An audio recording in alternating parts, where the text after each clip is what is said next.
Welcome to today's VETgirl YouTube live event. We are so excited to be joined today by Dr. Donna Raditic here.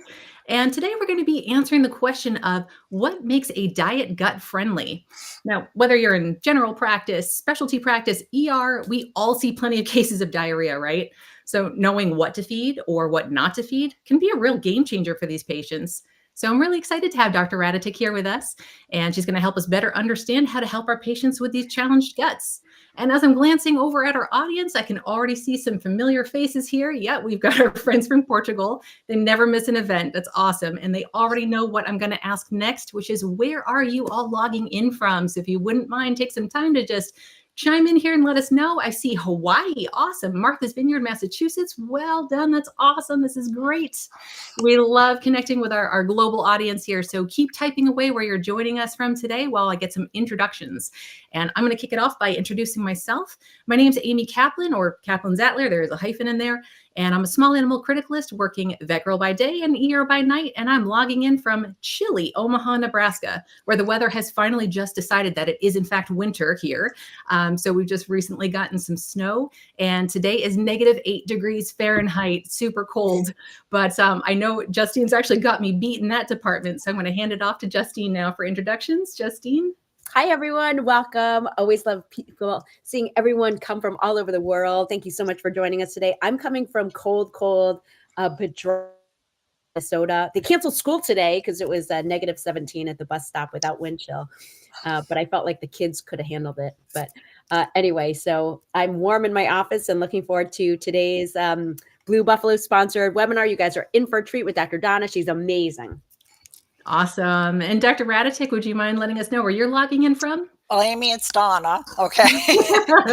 I make my clients say Dr. Donna, but you could say Donna. Everyone else is Donna. And I'm in Athens, Georgia, and I don't have either of you beat, but it did go down to 28 last night. And this is Georgia. That's not good cool for the peaches. Not good for the peaches. Great. All right. And I can see we had one of our audience members from Uruguay. We've got Virginia, Pennsylvania, Minnesota, California. This is great. So yes, please keep chiming in where you guys are logging in from while we go through our VETgirl housekeeping slides here. So first of all, we want to thank today's sponsor, Blue. They are a great veterinary educational partner, and it's with their generous support that we're able to provide today's event, Race Approved lecture, for free. So thank you to both Blue and Dr. Raditic, Donna, for today's event. Next is how to get that CE certificate. So you've got two options. You can either grab that smartphone and take a picture of this QR code here, or Justine is going to copy and paste this tinyurl.com website into the chat. And either method is going to bring you to a form that you'll need to complete in order to get that CE. Now, we're going to keep this form open for 30 minutes after the presentation. So if you're on East Coast time right now and it's about 12 o'clock there, webinar is going to end around 12:30-ish, and that form's going to stay open until 1 p.m. And we're going to go over this again at the end of the webinar. So next, we are live on YouTube, and we know that sometimes that screen can appear a little bit small. So this is just a reminder to you that in the bottom right-hand corner of that screen, you'll see that bracketed or broken looking box. If you click on that, it's going to blow up the screen. Also in the presentation, I'm going to be dropping out our faces so that the whole screen is just going to be the slides. So that's going to help too. Next, another important piece of information to get your CE credit. So if you're watching this live with us right now, this counts as active CE, and all you've got to do is sit back, listen and learn, and fill out that form to get your CE credit. But if you're watching this as a recording in the future, it's no longer live. It's going to then count as passive CE, and you'll just need to pass a short quiz at the end to fulfill that CE credit requirement. If you haven't already browsed what VETgirl has to offer, we are the multimedia way to get your online CE. So whether you're watching our webinars, our real life rounds, YouTube live events, listening in on podcasts, going through our certificate programs, or browsing our blogs or videos, we've got content across just about all disciplines for all professional roles within your vet practice. And not to confuse anyone, this QR code is going to bring you to our certificates page. This is not the one for the CE form. We just have so many certificate programs that are growing and updating. Rather than take up an entire slide for these certificates, we've got a QR code that's going to bring you right to where you need to go. Oops. And we offer individual or team memberships at a very cost-effective price. The more you sign up, the better that deal is going to be. Do be sure to check out our membership discounts. There's something for just about everybody. And lastly, if you've ever been to a VETgirl U conference before, you know that VETgirl U is a conference like no other. This summer, our Bougie Boutique conference is going to be held in Nashville. So if you're wanting to come check out our TED-style lectures on the most clinically practical information and grab the best swag around, sign up soon. We do sell out every year, so don't delay. It's an awesome time. We really hope to see you there. And with that, let's get on to the real reason why you're here today. Dr. Raditic, thanks again for joining us. I'm going to quickly hand this over to you now and let you describe what you're up to these days in the veterinary world, and then you can take it away. The floor is yours. Thank you. Thank you very much. So we're going to talk about gut-friendly diets, and I want to tell you a little bit about myself. Okay. So I actually was a general practitioner for a long time, and I built my own practice in the Berkshires. I still feel like a general practitioner in many ways. And I think when you have roots into that, they stayed there a long time. I did an alternative residency in nutrition because everybody wants to know about what to feed their dog or cat. So I trained both at Angel in Boston and then also down at University of Tennessee. Eventually sold my practice. And then I went ahead and joined faculty at University of Tennessee. And when I was down there for about 7 years.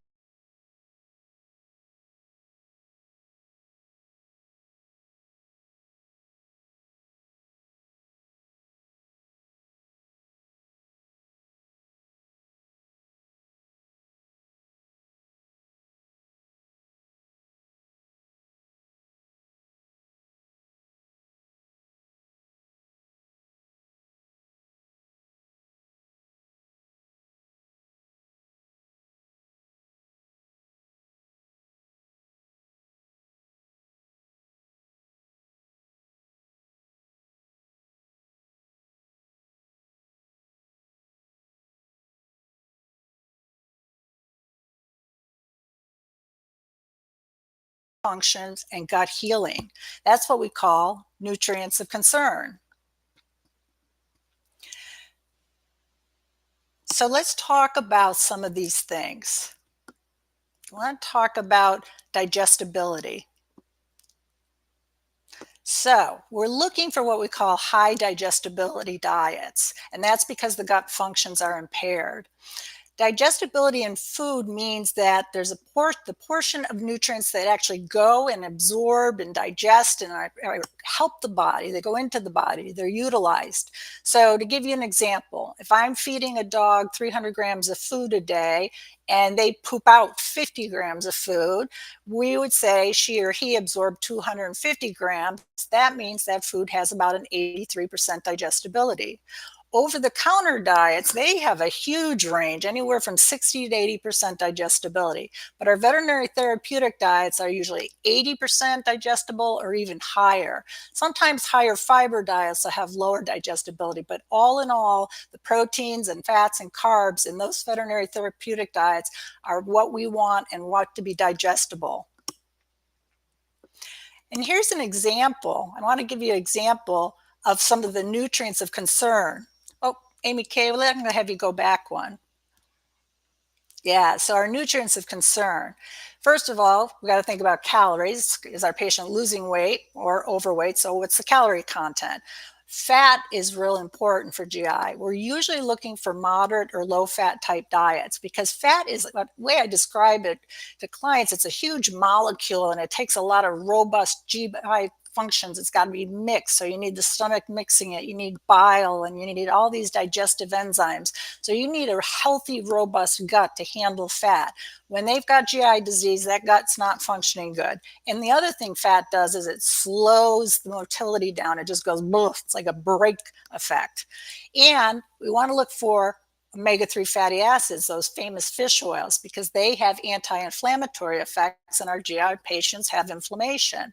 We're looking for prebiotics or fiber. That's going to be fuel for the microbiota. And also fiber helps with the motility, the choo-choo train effect of moving food from the mouth in a normal function to produce normal stool. And then we have probiotics, which here in a pet food, they have to survive processing. And then this new term you might not have heard of or just starting to hear about, what we call postbiotics. And these are preparations where they'll take microbes and they put and feed feed them and then they die, but they secrete components and their own cell walls become part of a preparation. And you'll see those sometimes in the ingredient list. You'll see like a dried Enterococcus faecium fermentation product, say that time 10 times fast, right? Or dried Lactobacillus acidophilus fermentation products. These are postbiotics, and this is really opening up. We're realizing how healthy these can be in our GI diets. And of course, plenty of antioxidants because our patients are sick.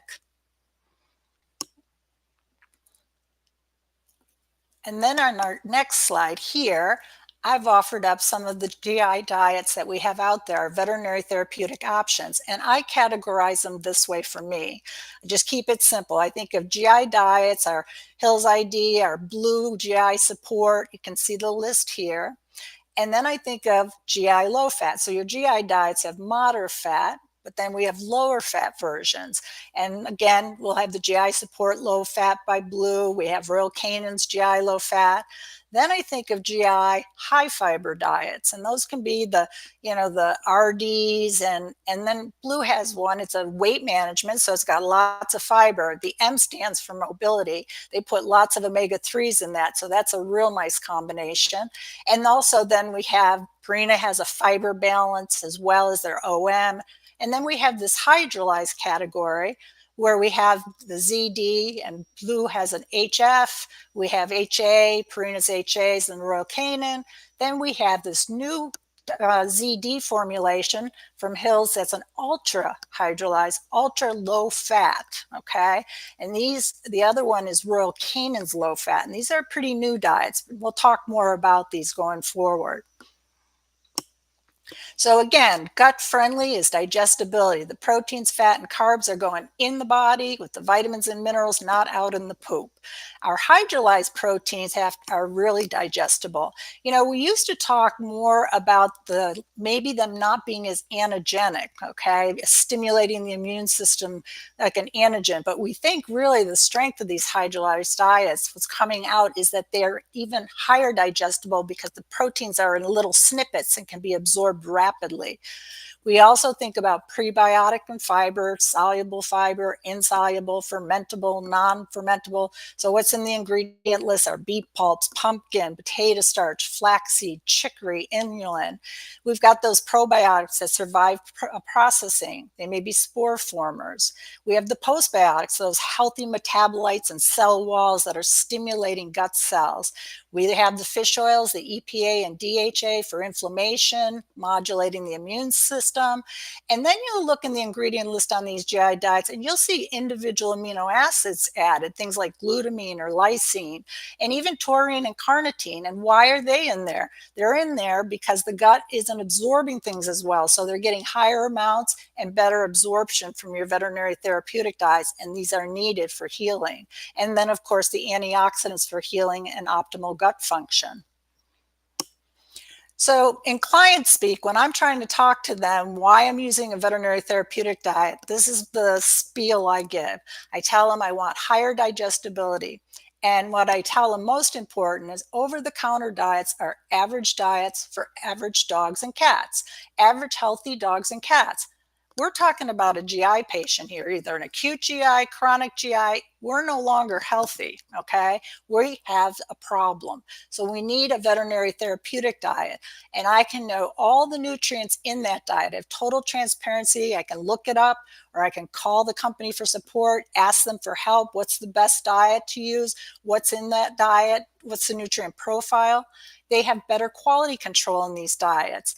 They have less or little contamination. When they make those hydrolyzed diets, right, they'll have like a whole part of the building dedicated to that diet. When you're making over-the-counter diets, you're not making medicine diets. You're not making medicine for diseases. You're making diets for healthy dogs. So you can have some cross-contamination as things are blowing around when they're making the food. And they have those omega-3s. They have the pro, and postbiotics, so important for GI disease. Not as expensive as you think. I price these out. Sometimes I'll take and price them out per calorie.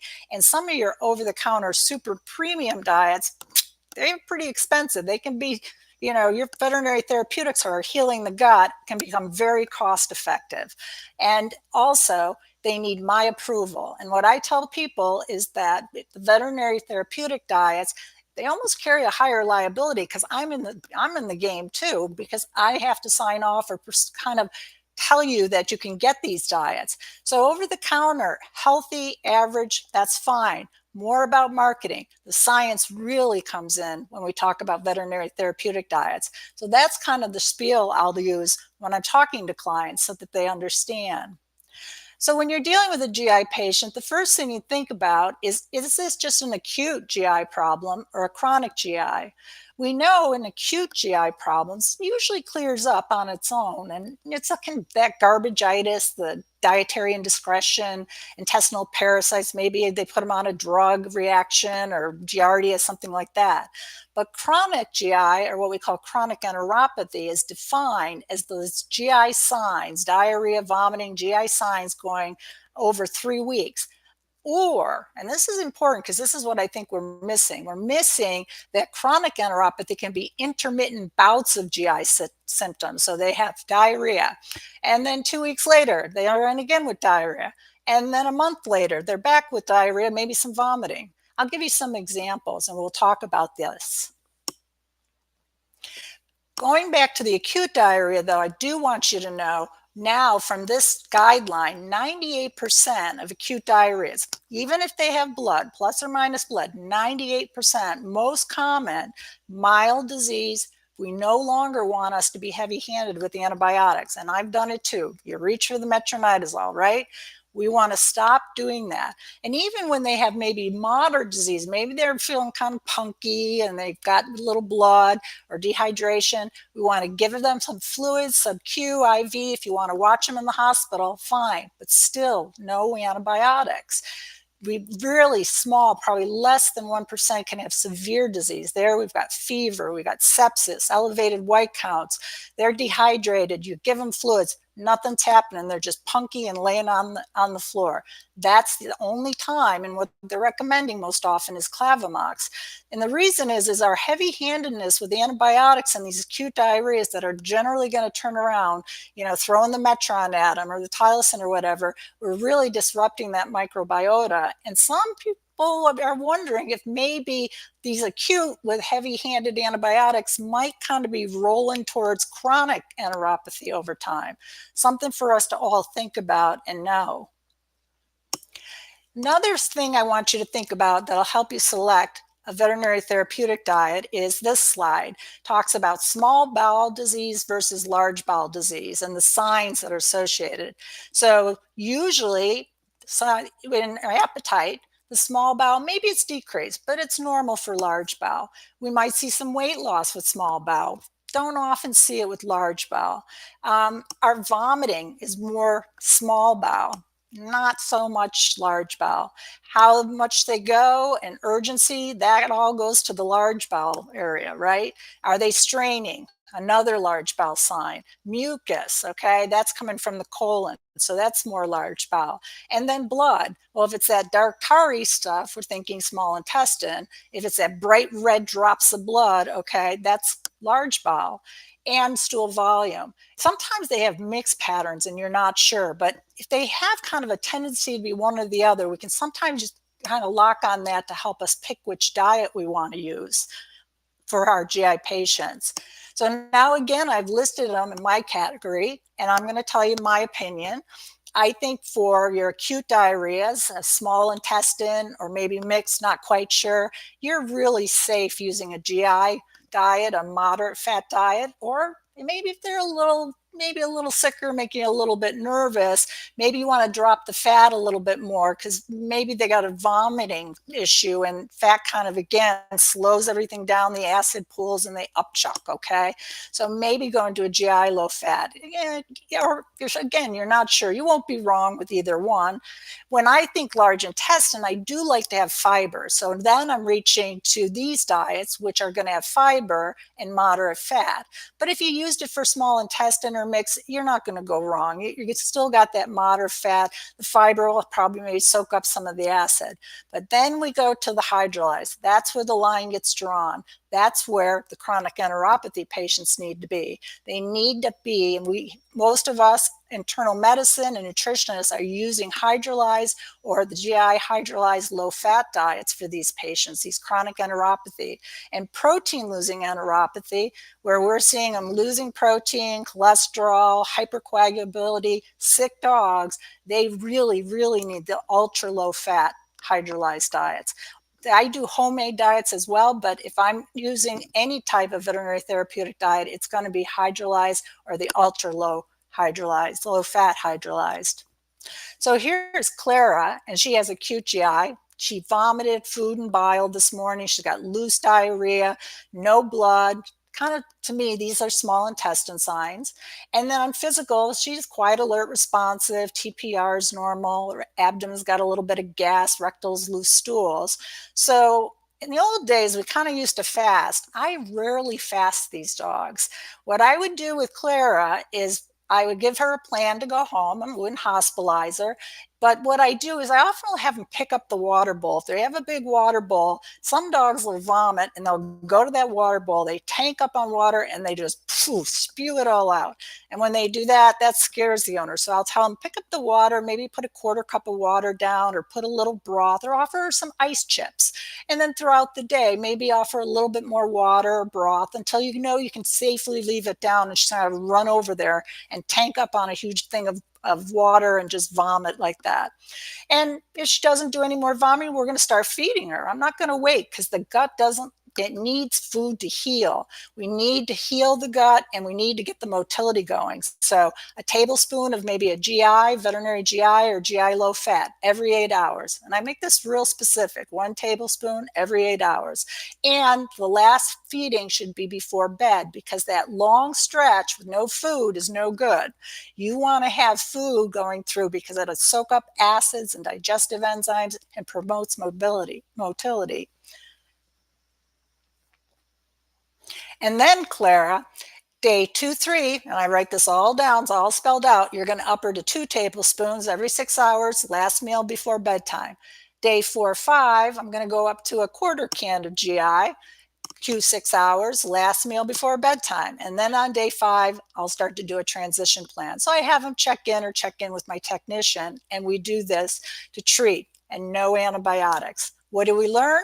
Okay, we can use the veterinary GI or GI low fat, high digestibility, moderate to low fat, that hard to digest nutrient, slowing my motility down. I want to get her on a therapeutic diet with a moderate low fat. And if you use the fiber, you're not going to be off either. Just getting her on that veterinary therapeutic diet's key. Exact feeding plans and small frequent meals throughout the day. Kind of you're testing the grounds a little bit, making sure she's going to hold it down, which is great. And it's also stimulating motility and helping with repair of the gut. That's what we want. But when we talk about chronic enteropathy diet management, that can be a little bit of a different beast. So here is Zelly, who's a 4-year-old female spayed lab, and she has chronic enteropathy. She's had a year history of intermittent bouts of mucus, blood in the stool, that bright red blood. And you need to tell every owner when they see bright red blood, their dog does not have colon cancer, okay? Because they're panicked. She has once in a while bilious vomiting, that foamy yellow stuff in the morning. She's lost some weight. But to me, she is a chronic enteropathy, repeated bouts throughout the year. I'm reading her medical record. So, and to me, she's primarily large intestine as well.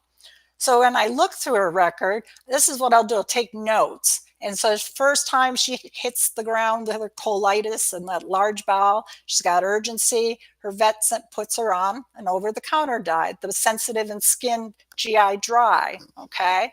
Treats her with fenbendazole, metronidazole, okay. Visit 2, she has another bout.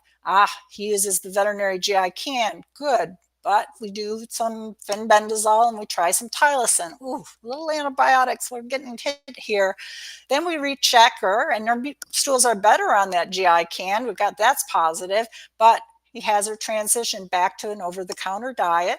Okay, probably all right, until all of a sudden he's seeing her at visit 3, 4, 5, 6, and then she's been to the ER twice. And these are bouts of loose stool, mucus, blood, plus or minus vomiting. So the vet will treat with a GI can and some dry, and then has her transition back. He throws in metronidazole, maybe some omeprazole. The ER vets put her on a GI low fat, give her fluids, and they hit her with metronidazole. Finally, all throughout the year this has been going on, she hits her last ER visit, vomiting, diarrhea, lots of bright red blood. They work her up CBC, a chemistry, a fecal, radiographs, ultrasound, baseline cortisol, an ACTH stim. They go ahead, they give her fluids, antibiotics, antiemetics, and now we're talking biopsies and steroids. What happens now? So our Zelly gets referred to the cook. First thing I do is set expectations, okay? We talk about food trials. That's what it takes. That is how we're going to help resolve and manage, okay? We're going to manage her chronic enteropathy because these dogs aren't cured, they are managed, and you need to know how to do this. I use the concept of a food allergy trial with my clients. I have to think, and you have to, my client, you have to think about everything that goes in their mouth, all the flavored treats, chews, toys, the FedEx Sky Leaves cookies, everything that goes in her mouth has to stop. We're going to put her in a food bubble. She's only going to eat what you and I agree upon. We're going to get recheck reports with body weights and fecal scores, appetite. So the first trial, I try Purina HA. She nibbles, she picks, she starts to lose a little more weight. I'm like, okay, not going, stools are still yucky. She's not going much at all. She's not eating much. So we go to Blue's MVD hydrolyzed fish diet, and she's better, a little better. Takes a while though, still soft, mushy stools. 5 weeks until I'm starting to get a little more form on those stools, and the mucus is still there. So I add some fiber, trial 3, fiber to that hydrolyzed diet. Now her stools are starting to become more formed and we've got less mucus. So what did I learn from Zelly? Well, never, once you determine, probably during that 3, 4, 5, 6, and 2 ER visits, right? I'd have called her a chronic enteropathy patient then. And you need to watch for these dogs because you have some in your practice right now. I know you do. And those dogs shouldn't be on over-the-counter diets. Using the GI diets, at that point, once she's had that many visits and intermittent bouts, they're not bad, but they're too short of a time and they're not ideal for chronic enteropathy because they really need to go to hydrolyzed diets and they need to go longer on the diet, minimum of 3 weeks.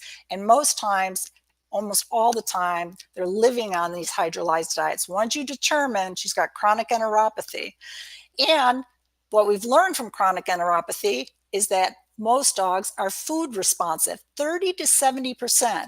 So if Zelly didn't get biopsied and she didn't get steroids, I made a bet to myself, 30 to 70% are food responsive. Would she be food responsive and not have to be biopsied? And some of these dogs aren't getting biopsied and they're not getting steroids.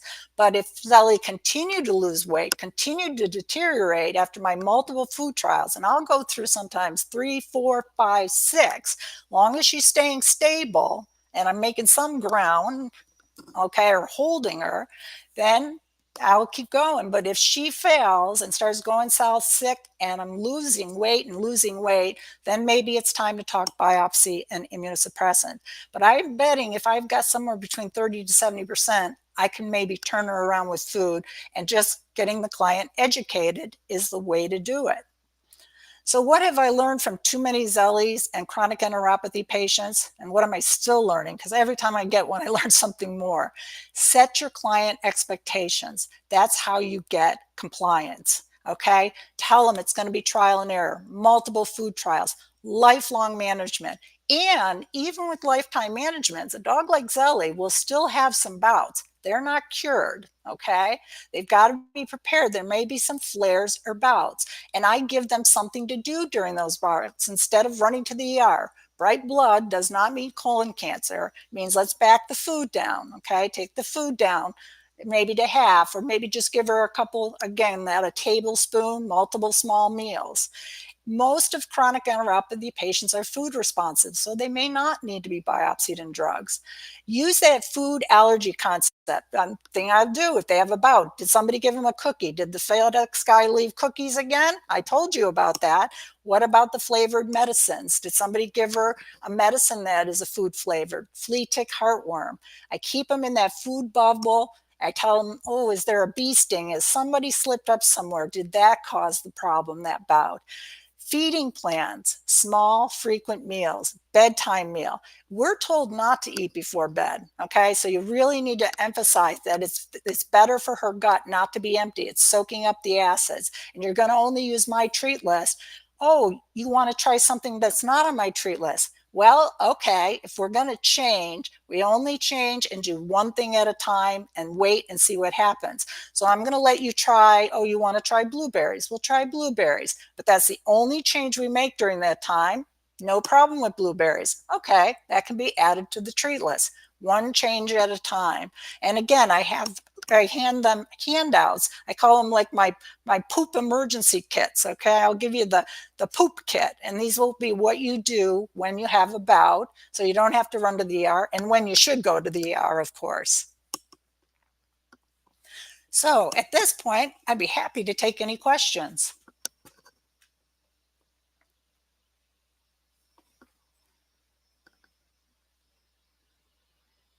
Can you hear me?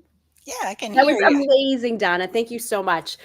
So many awesome takeaways, especially as a ER clinician. We see these cases, right? And I've had them with my own pets where they have to be on a high fiber diet. Remember, this is a totally different webinar. We no longer use metronidazole for acute diarrhea. It's going to be dietary management. I love this. I'm passionate about this topic because my own cat is on a hydrolyzed diet. And so I feel the pain of pet owners too, right? Yeah. It can be costly. You have to talk about compliance, about snacks and treats. And we know pet owners love feeding with treats. Just before we begin and take away and start with some questions, feel free to type your questions into the question box. A huge thank you to both Dr. Donna and also Blue for sponsoring this YouTube live event.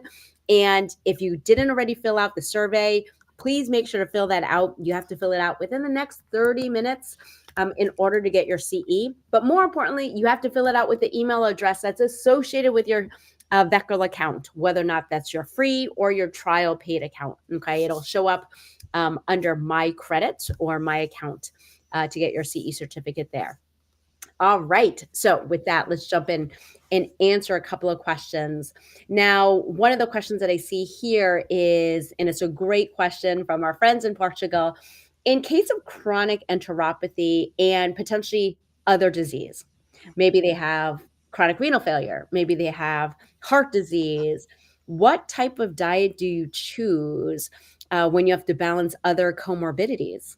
Yeah, so when you have chronic enteropathy plus, plus, a lot of times we might have to go to a homemade diet because if it's chronic renal disease, I want the phosphorus down. It depends on the stage, but if I've got a dog with chronic enteropathy and stage 2, 3, and I want to drop that phosphorus, hydrolyze, I'll go through and see what their phosphorus is or contact the companies and see, but sometimes I have to go ahead right to a homemade diet.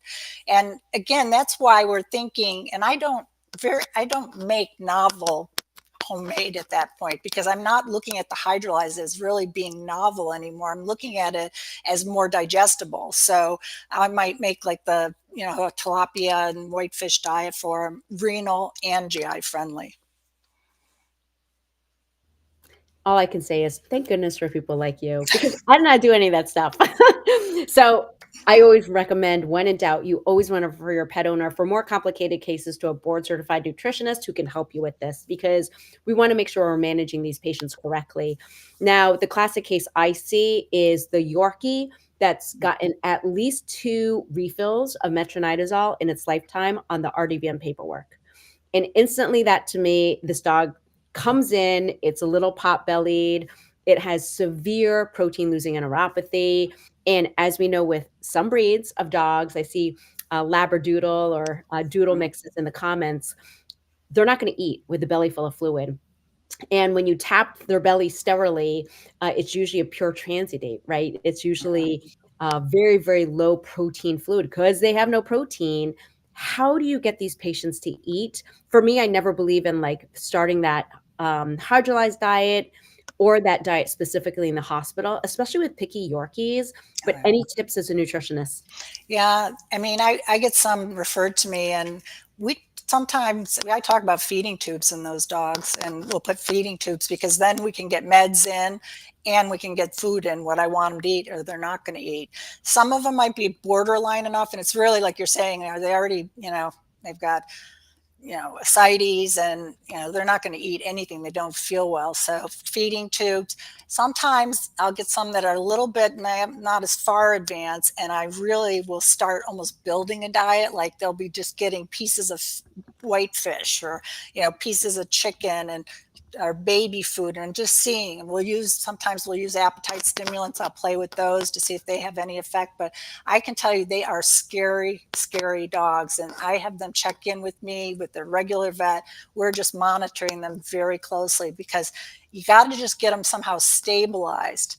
And sometimes and now they're even debating steroids, add another immunosuppressant, or don't you at all. I mean, there's some in the literature where they're even questioning the steroids maybe being a negative because they're form, the catabolic, they lose protein, right? The proteinuric then you're trying to look at that. They're very complicated cases. So, working with an internist, a nutritionist, and, and the other trick too, when you say feeding tubes to clients, you have to tell them this is not an end of life thing. Okay. Because if you say feeding tube, everybody thinks the dog is going to die. I do tell them it's a guarded prognosis in some of these cases, or let them know up front, set the expectations. We could lose this dog, but the feeding tube is a chance. It's an opportunity for us to treat this dog with food and medicines. And it is, none of them are the same. I wish to God I could tell you they were all the same. You learn on every one, new tricks. Yeah. Another great question for the two options with hydrolyzed low fat that you showed before, do either contain hydrolyzed chicken or doesn't even matter if it's hydrolyzed just because of the higher incidence of chicken being associated with AFR in dogs? Yeah.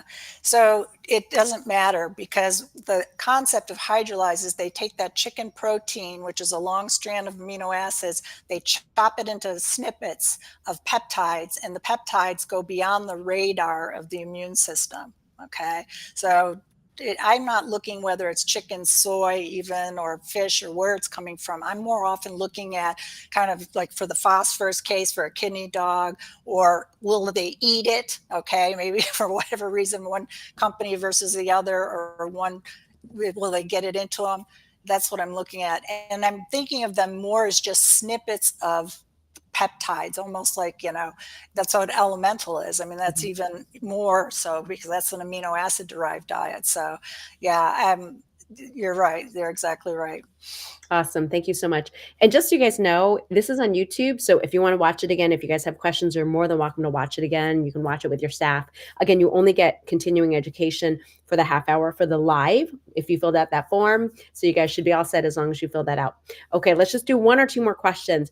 What if you have a veterinary diet and you want to add more more fiber in? Do you have any tricks of the trade? Like we always hear, or I hear pet owners saying, oh, well, I Googled it and it said to use pumpkin or to use, X, Y, and Z. What do we do there? Yeah, so I will use psyllium, and I start out, I give them a dose of psyllium to start with, and you get a starting dose, and you just have to watch the stools and watch that they're eating, and you play with psyllium.